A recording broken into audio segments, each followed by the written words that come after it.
Sabres Live is presented by Seneca Resorts and Casinos. Nothing else comes close. We are going to overtime! Welcome in, Marty. I hate saying this. We went from a one Buffalo weekend to a none Buffalo weekend when you incorporate all the teams of the Sabres, the Bills, and the Bandits. So undoubtedly, if people see some dips in energy and some sad emotions here on this Sabres Live Overtime podcast, I think they'll understand exactly why.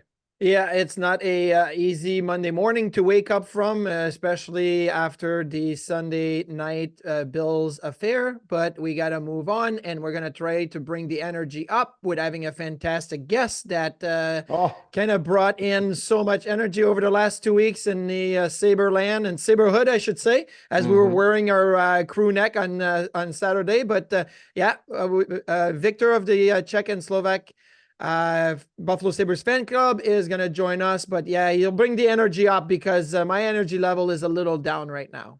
So the harsh reality is 46 games down for the Sabres, 36 to go. And based on our realistic projections for the last few weeks and what they've done, which included wins on the homestand, just not enough. They ended up 3-3. You were hoping 4-1-1, probably at a minimum. Yes. Obviously, it was in the palm of their hand to do just that, and it slipped through. But with 36 to go, you're looking at, realistically, I think 26-10 is the minimum here, that to get them into a spot that's going to be real close. But we don't know, obviously, what that final number would be. But I think you have to shoot for 96, and we'll see as we get closer. But you can't tackle all that at once. You can only tackle the next one in front of you. And for Buffalo, they start this trip now through California, where they go Tuesday, Wednesday, Saturday in Anaheim, LA, and San Jose. And based on the practice lines before they left for the trip, we're once again finding familiarity and a lack thereof, right? Like if Skinner comes back in, you're going to see Skinner, Thompson, and Tuck.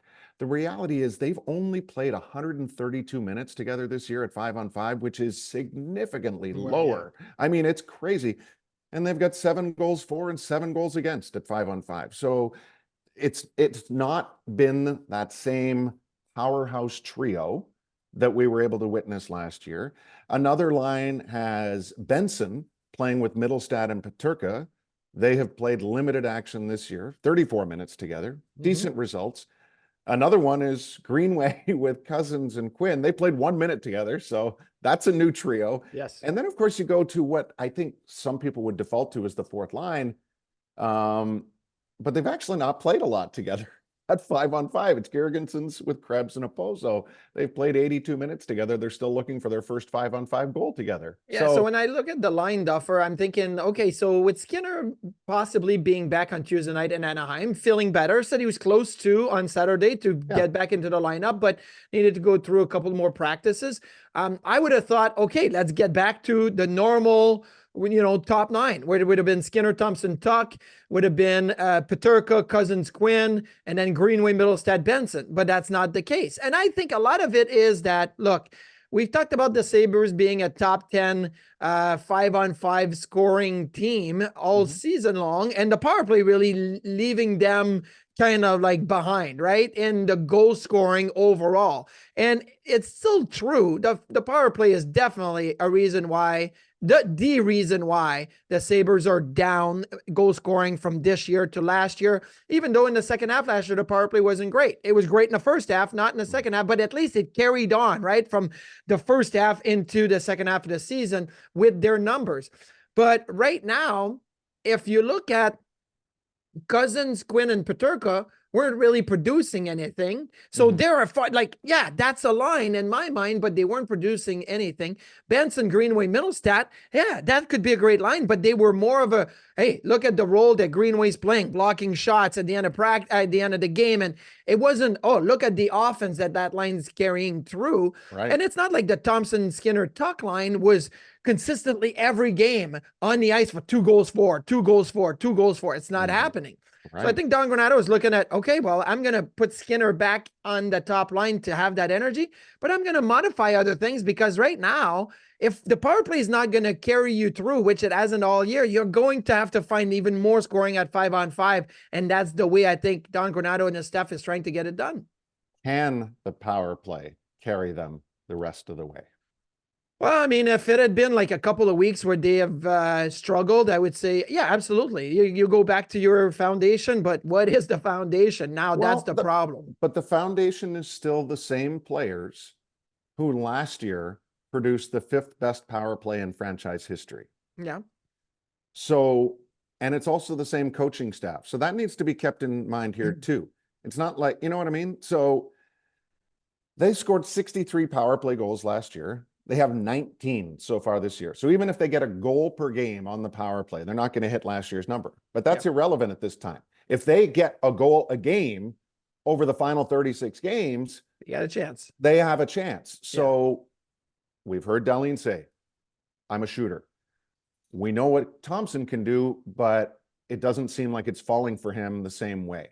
So what would you do? Not to put it all on your shoulders there, bud. No, I totally get what you're saying. Right, my son was asking me, why is the Sabres power play not working like it did last year? And I was quick to remind him that you reminded me, Duffer, that, hey, from January 1st on last season, it wasn't what it was in the first half of the year. The first half of the year, they were like, the power play was unbelievable, but then they got pre-scouted. They realized Tage Thompson's one-timer. There was a lot of that. But look at Chicago the other Tage day. got hurt too in the second half too. Tage got hurt. It affected the numbers. But look at Chicago on Thursday night. Sabres got a power play, and they have one guy that is within a stick length of Tage Thompson all the time. Teams are pre-scouted and have pre-scouted now the Sabres, and also know, because of the Sabres' lack of success, what actually works against them. Now, the Sabres tried to do something different earlier in the year by putting Tage to the right side. I don't like that at all. I think Tage is a left side type of guy, one-timer. But I think the play has to go from the right side of the formation onto the left side. Like Ovechkin, when he was on fire on the power play, the puck was never on the left side of the formation. It was always on the right side, and it only got there when it was time for Ovi to let go the one-timer, or if you wanted to have a decoy. But I feel like the Sabres power play starts on the left side and comes back to the left side to Tage for the one-timer, which doesn't really move anybody. Right. So I want to say, find somebody on the right side that could be that guy that will control the power play. Is it Casey Mittelstadt? Well, we've seen him there, but I don't know that it really worked. I think Jack Quinn has a good chance of being that guy. I think he's got great vision, and as a right-handed shot, he can attack the middle, go down low, come back for the one-timer, go across to Tage. We can see that. Is it Jeff Skinner? We've seen Skinner in that spot. I don't love it. So I think that's where you have to get your answer. And the Sabres, for all the talent they have and some of the exciting talent they have, they've had a hard time battled through pre-scouts. If a team decides to play a 1-3-1 or 1-4 in the neutral zone 5-on-5, they have a hard time going through that, like Tampa on Saturday. They have a hard time finding a way around a good penalty kill unit that's going to neutralize your number one play, your number two play. And that has been the case now for a year. So that, to me, is where the trouble is, being able to find an other way to create, because they know they can do it one way, but can you add a different layer? Last year and through the course of the summer, we talked a lot about, trying to be on that plus side of 5-on-5 goals for and against, and how if you were in the top 16 in that, you were almost guaranteed to be a playoff team. Yes. Well, funny how it goes, because that's not as true league-wide this year. Buffalo is 16th in that regard, but it seems like it's been more of a teams that are good on the power play this year have put themselves in a good position. In fact, New Jersey, Arizona, and Seattle are the only teams that are in the top 16 on power play that aren't in the playoffs right now. So 13 out of the 16 potential playoff bound teams have good power plays right now, right? So it's funny how that dynamic works. And somehow the Rangers won a game yesterday against Anaheim.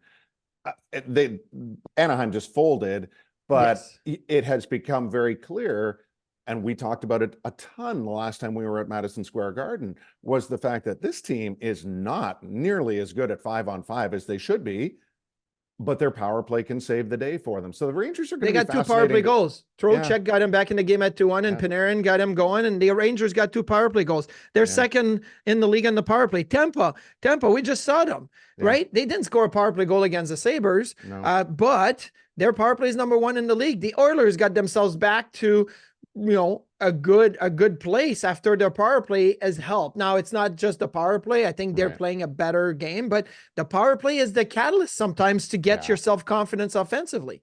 I would agree with that. And we may have just witnessed one of the ultimate power plays among our fan base, our international fan base. And that story is straight ahead here on Sabres Live Overtime. And when you're serious about the game, and are these folks serious about the game? Our friends from Czechia and Slovakia. But when you're serious about the game, bet on Buffalo with the only sports books in Western New York. Seneca Resorts and Casinos betting counters are open daily. Self-service betting kiosks available 24/7 at all 3 locations, whether you visit Seneca, Niagara, Allegheny, or Buffalo Creek. The Sports Lounge features the latest lines and multiple screens, so you never miss a play. The Sportsbook at Seneca Resorts and Casinos, where the love of the game meets the thrill of the win. Well, sometimes we use the phrase, he needs no introduction. I think in this case, he probably needs an introduction, Marty, but he's also made thousands of introductions in Western New York over the last few weeks. Viktor Maudr is, of course, part of the Czech and Slovak Buffalo Sabres fan club, and he just was on the journey of a lifetime. Am I right about that, Viktor? You're absolutely right about it. And thank you that you call it Czech and Slovakian group, because we heard thousands of Czechoslovakians are coming in town. So it's not Czechoslovakia, it's Czech and Slovakia. And I'm glad you get it correct. It's amazing, Marty. I mean, Marty, when you look at what Viktor and his group brought over the last couple of weeks, how do you describe it? Well, the energy, right? And it brought me back to the World Championship when we went to Latvia and when we went to Finland, and all of a sudden we played Denmark and the fans are chanting throughout the whole game and whatnot. So the same thing, the energy that your group, Viktor, brought to the building, to the stands, to the Jumbotron with the chants, right, was amazing. So tell me, like, when you guys go to games in Czechia or in Slovakia and you go support your local teams, is that the way it is all the time? Like chants and the energy is way up? Well, usually it is like this. There's always a section of fans. Like, for example, in Quebec Center, it would be section 101 and 102. That would be the main heart beating of the whole arena. So these fans at these sections would bring the drums. They would, cheer during the whole game.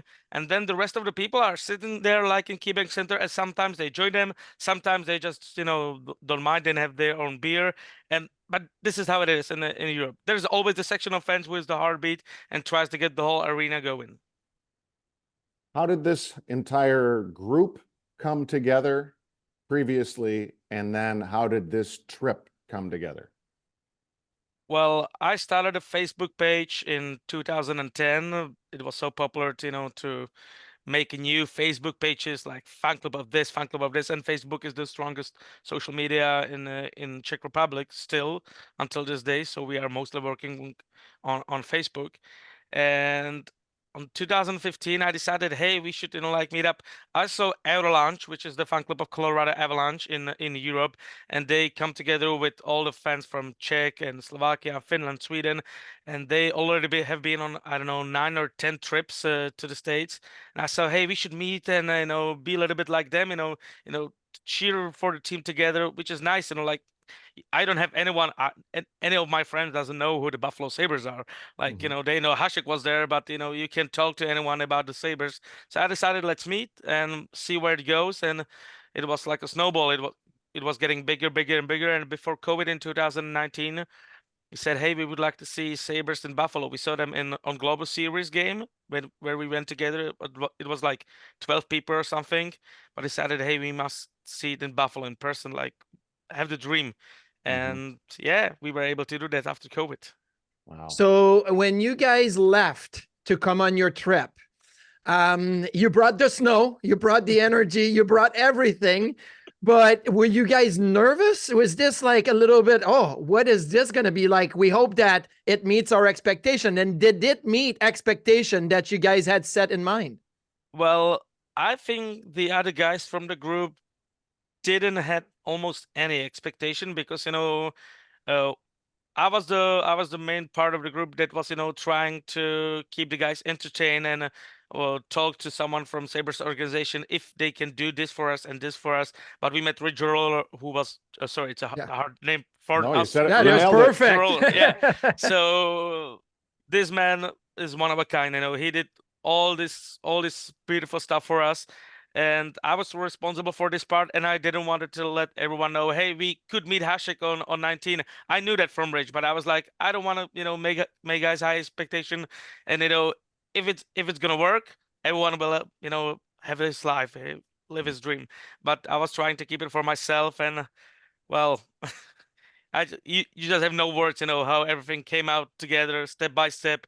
It was like the first day we were in Buffalo and we met Larry Playfair and we were in the arena. I was like, can this be even better? And then the other day, we were also doing, the stuff where we were meeting the players. We were in a tunnel. So, every day was better than the day before, which was amazing.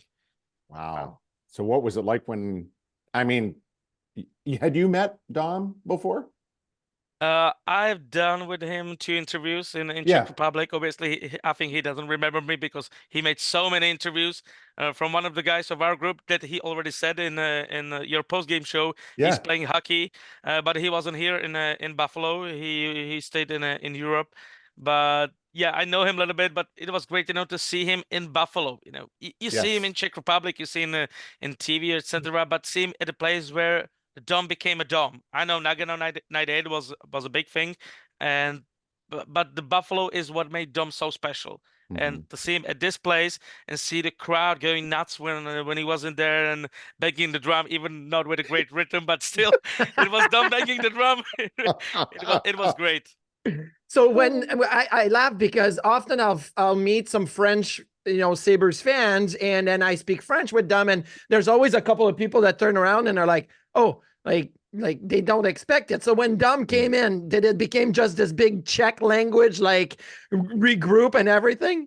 Yeah, exactly. We didn't care about English at all because there are like I would say 4 or 5 people could speak English in a I would say good way. Yeah. But the rest, they just almost don't understand English at all. So they finally could speak with someone in Czech who is not from the group. So they were just so happy to speak Czech with Dom, and I think he was happy too because I think he has also enough of English. He wants to come back and speak Czech. So what was it like for those others in your group that you didn't let on that this could happen? Like, what was it like when they found out? Well, they stayed in shock. Like I said, I was using the words like Alice in the Wonderland or Kids in the Toy Store. It was like, they just, wow, we're gonna meet Hasek? Oh, wow, you really? And yeah, like everyone was like speechless. And I think we still don't know exactly what happened in Buffalo. I think right now we are still in some kind of big hangover from Buffalo. And when the time will flies by, we will just still be realizing what happened in Buffalo and how awesome this trip was. And I don't want to be bad and rough against the Avalanche, but I think this was much better than the Avalanche did. Yes, absolutely, much better than the Avalanche fan club. So we know you guys went to the games. You did a ton at the arena. But what did you do in between the games, like the off days? Like, did you guys eat chicken wings every day? Did you take in all that is Buffalo? Well, we were, well, the 2 days that were off, we were unluckily have to stay around the hotel because there was a travel ban. But the only open place in the travel ban was Gabriel's Gate, which was just around the corner. So we had I ate I would say 300 wings during I was in Buffalo. All kinds of wings, all kinds of beers, and yeah, we enjoyed our time. We loved one small bowling spot, Town Bowling Edge. We were there 2 times playing darts, and I was jumping for a table there. We was wrapping it up around 5 a.m. So yeah, we were living our life. We were just hanging. Well, I say from me personally, when I see Buffalo, this city is having sports, is having great food, and is having beers and drinks, and that's all I want from the city. So we went nuts. And you got to one Bills game, right? We were also on Bills game, yeah. Yeah. What was that experience like after all that weather? It was great. Like, the fans were, going nuts. They were going crazy. And I'm kind of sad that this is not happening in the Quebec Center. We were trying to bring this energy to the Quebec Center too. But the hockey is still a much better sport for me personally to watch, to entertain people. It's still more entertaining sport than football. But if you compare like the crowd wise, it is more enthusiastic and more fun on the Bills game. Mhm. Yeah, well, I think that when you drink for 5 hours before going into the stadium, that helps, right? So it's a little bit of a different setup. But okay, so you guys met some of the players. Anybody that stood out that you're like, wow, like I'm so like glad I got to meet and shake hand with this player? Well, I think also the first meeting that we had with Larry Playfair was something special because Yep. he's the huge alumni. He's the big part of the Buffalo Sabres history, and I think he was so lucky also and so glad to meet us because there's some bunch of people from the heart of Europe who recognize who Larry Playfair is, even if he's not playing for such a long time. And we were thanking him and chatting with him about what he did for the organization. And when we were saying goodbye to each other, you could see he got tear in his eye Yeah. that he was so happy that some crazy guys from Czech Republic recognize who he is. Wow. It was so nice, and also meeting you two guys was so awesome for us. Meeting all the guys in the locker room like after the morning skate. I think Samuelson, Benson, they were pretty excited. Peyton Krebs, he didn't invite us at his party. I'm still kind of sad about it, but Yeah. That's right. next time we still need something to come back.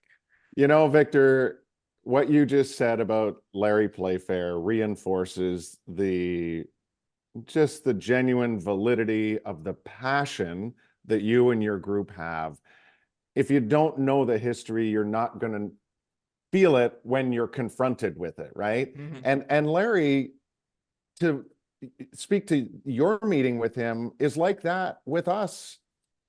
We see him before almost every home game because he and his wife are still so involved in raising money for the Sabres Foundation every night, right?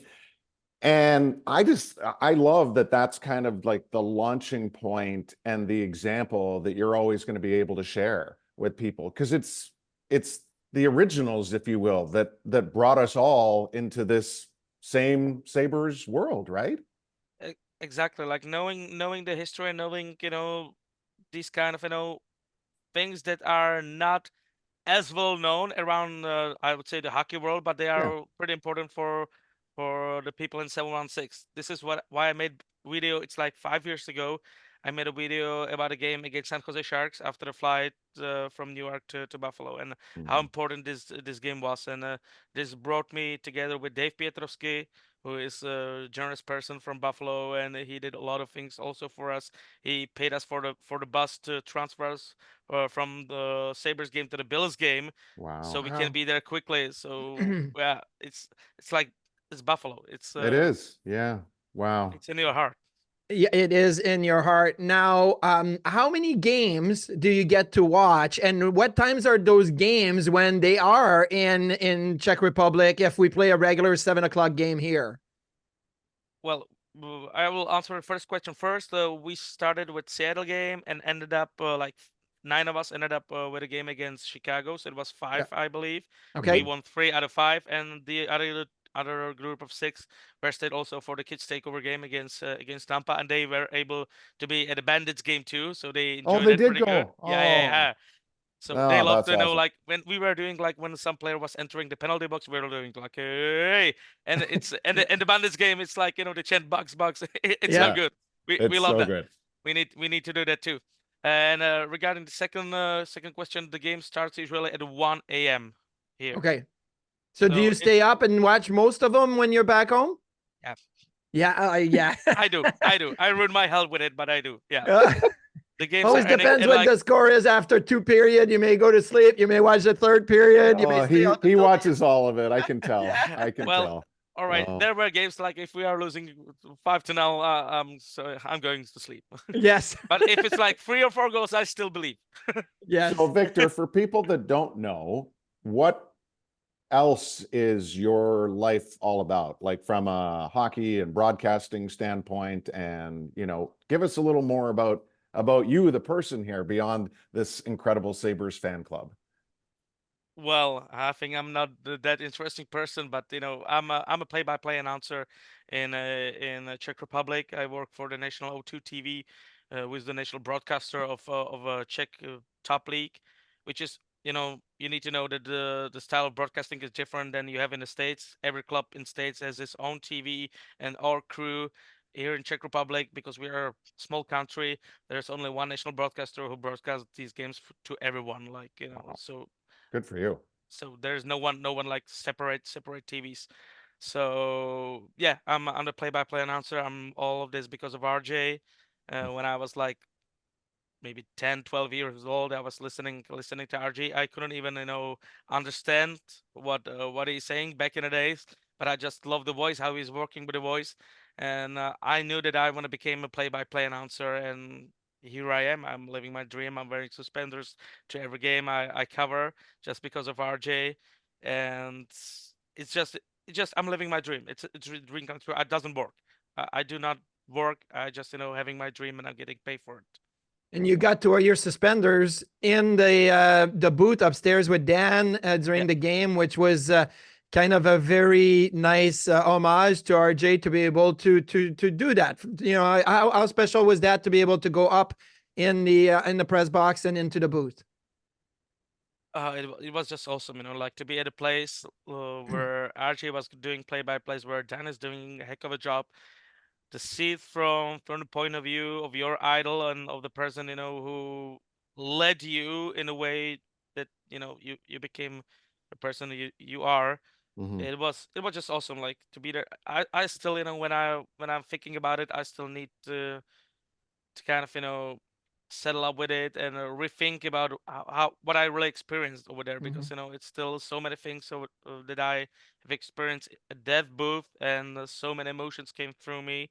It was like happiness, sadness at the same time. Yeah, but it was a dream to be standing there and see the game from the perspective RJ was and Danis. It's Wow. for me, it was the best experience from the whole trip. When are you coming back? We need to save some money. Yeah. Well, we were saving for this trip for like 4 or 5 years, and I think it's gonna be same. Like we definitely want to came back, but we still need to save money to have it as good as it was right now. So I guess in 4 or 5 years you got us back. Oh, wow. That's going to be amazing. Yeah, well, we can't wait to Hey. have you guys back. I'll be honest with you. It was a fun experience.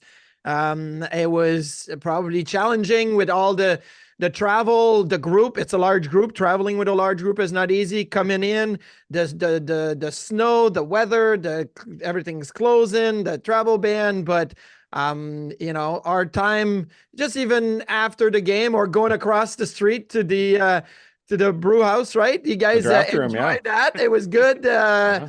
I walked in and Duffer, we walked in, and all of a sudden we're being announced. We're being announced to the crowd from the Czech and Slovak fan club. So that was great. Viktor, the memories are the greatest souvenirs, but did you pick up something along the way that is you took home that you cherish the most? I spent more than $2,500 in Buffalo, like just for Sabres merch and stuff. So Oh my God. that's why I need to save for another 5 years. It was just horrible. I brought 2 jerseys, one sorry, Martin Ryan Miller one, the goated one with the RJ in the back. Oh, great. I bought this in Dave and Adams, which is also pretty nice. Oh, yeah. that's So beautiful. yeah, it's just so many things that I bought. Some stupid things to put on car and to everywhere. Like I'm gonna have everything Buffalo right now. Amazing. That's what we love to hear. And honestly, I'm so glad you mentioned Rich Gireller. I know Rich and the entire community relations team, they were clearly enjoying your presence as much as the other way around. So thank you for that. These are gifts that give both ways, right? Passion for a team. So thank you, Viktor. And thank you for taking the time. We're going to have to do this a little more often. All right. Well, not a problem for me. I can do some European scouting research for you. Yes. Yes. We'll have him and Chris Baker on at the same time when we start getting closer. Yeah. Sounds good. Viktor, thank you so much. Thank you very much for you guys. Marty, do you think the Czech and Slovak fan club will have left a lasting legacy, i.e., do you think we'll still see some of their stuff on the video board moving forward? 100%, 100%. We'll see it on the video board. We'll see it on social media. I want them to send us videos of when they're watching the game and a big save by Luukkonen or a big goal and they have a chant. Send it to us so we can put it on our social too and just spread the love because they were amazing. Well, we often get asked, or we just in general conversation, once another season winds down, you often look back. And I mean, it's going to be hard to look back and not think of this as one of the highlight windows of time that we experienced this year. Just an incredibly passionate group of people. Yeah. And what was great too is they got to move around the arena. They sat right by the Zamboni one time was like closer to behind the bench. One time they were in the suite. They were a little bit everywhere. So if you were maybe a season ticket holder and you could see them from out far, they got closer to you at some point. You got to join in a little bit and some of the chants and some of the energy there. But I love how they describe the way they watch the game, the way they feel the game, their whole experience, their trips to the Sabres store and more. So that was pretty cool. Some were on the Zamboni too during so that was again, they got as close to it as humanly possible. And of course they're an unforgettable night when we talked to Peyton Krebs afterwards about just how, this is your chance to say electricity in Czech. Electricity. I think that's the way it is. But and not only that, I'll tell you this. We all know that Buffalo people are very welcoming into our town, into our city. When you go to we go to road crew, right? We're going to have a road crew in Tampa. And we know that there's going to be Buffalo fans in Tampa. They're going to be welcoming.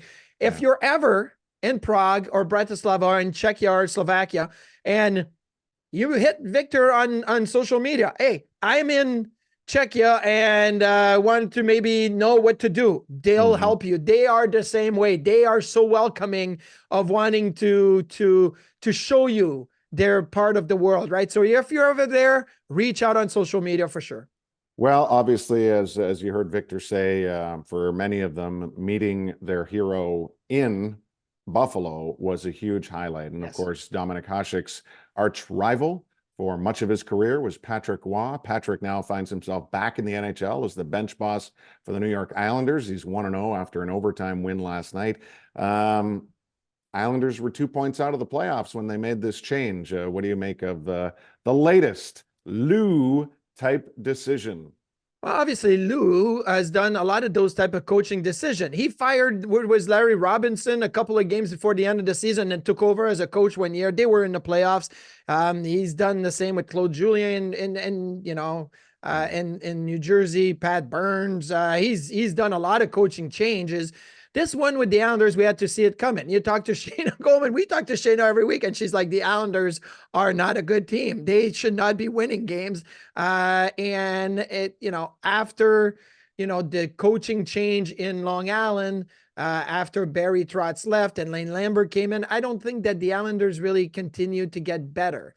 And now it's time to just say, hey, let's make a change. I was surprised that the change, I wasn't surprised about the change. I thought Lou was looking for a new coach. I was surprised it was Patrick Roy. And not because Patrick is not a qualified coach. We can look at it two ways. Patrick's a coach that's coached in the NHL with Colorado, had a terrible exit in Colorado when he decided to quit basically a few weeks before training camp. And poor Jared Bednar went in and had a miserable season. But also Patrick eventually. He won a cup and made his way back. That's totally fine.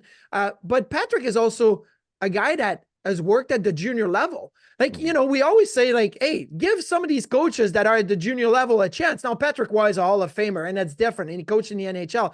But he's also done the groundwork. He's done the bus trips. He's done the developing of young players and the new way of talking to them and communicating with them. So he still has that look in his eye, like he's an old school guy, but I think he's learned a new school thing too. So I'm looking forward to see what he can do in Long Island. Not that I want them to have too much success, because that's a team that the Sabres have to try to get past as well in the standings. And what do you make of the Oilers adding Corey Perry here pre-trade deadline?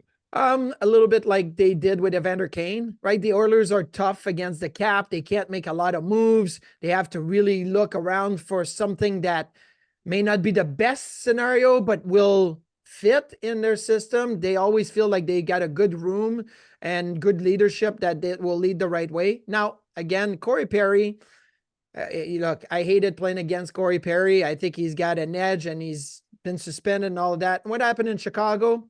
I don't know the details of it. Just the fact that Chicago cut him, said you're out, and that's it. Okay, well, I think Chicago had a reason to do it. I don't know the details of it, so I can't really go into saying, well, Corey Perry's a terrible person, or I don't know.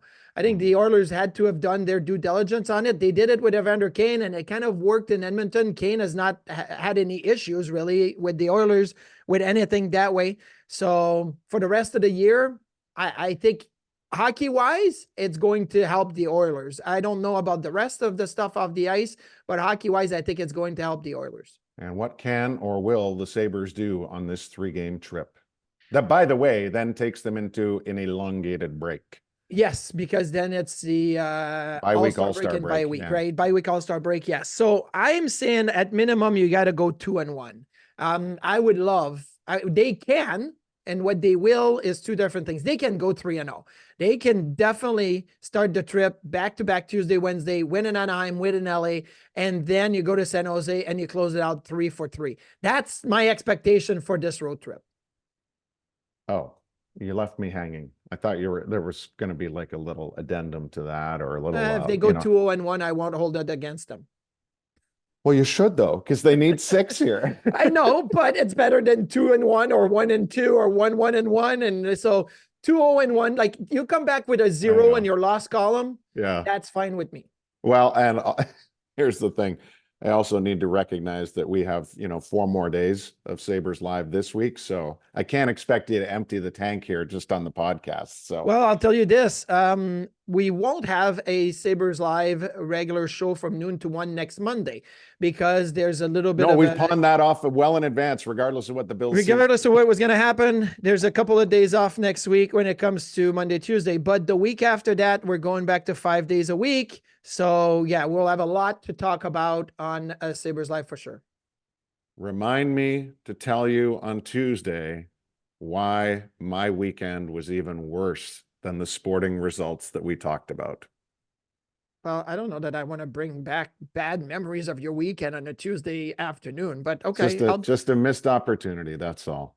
It was beyond my control, but it was just, I don't know if my heart's ever going to recover from this one. So that's all you need to know. And we'll see you at noon. I think I know what it's like, what it was. I think I know. On WGR at MSG.